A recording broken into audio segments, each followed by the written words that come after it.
It was always been a wonderful kind of alternative to the acting, because it did two things: pay the bills and also great therapy.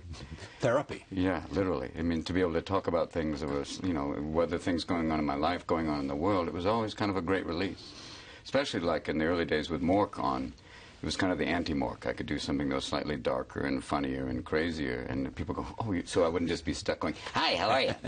So I can actually do something, totally different, which was great. How is it different today than it was when you began? On the street corner of San Francisco. I actually began doing mime in New York, which was kind of crazy. I mean, I was going to Juilliard studying acting, and I would do street performing mime in front of the Metropolitan Museum. And the scariest people in the world were the ladies of Madison Avenue. When you'd imitate them, they'd go, get the hell away from me. This was before Botox, where their faces were just frozen, like, get away from me. And even the animals that they were wearing going, get away, she'll hurt you. But it was always this kind of thing of performing was, get out and do it. It was that release for me. Yeah. But did you find instant response?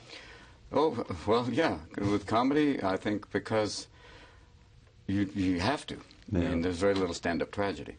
Yes, but certain people... It took a while. I mean, I started off, because I was also trained in the theater, I could go off mic, which was my style. So a lot of times people need the mic and be kind of, and I'd be like all over the place. But that was my attack style. And I'd go for it. And, it seemed to be working right off the bat. But did the training you had at Juilliard help? Oh, big time. I think it allowed me to do two Jews walk into a bar. It could happen. And yet, my gentle friend that doth pulse beneath me, what now, O throbbed one? Shakespearean poem. Oh, yes, don't go there. Don't, please. To part you like a spring log, nay, nay, say not so. So what are you doing in Weapons of Destruction? Self-destruction? Self-destruction. Talking about pretty much everything that's kind of happened, the heart surgery, I mean, the idea of even the valves, they gave me the choice of getting, different valves. The porcine valve, which I said is wonderful, you're already inoculated for swine flu, and you can find truffles. Yes. And a bovine valve, which is great because you can crap standing up. You're more stubborn.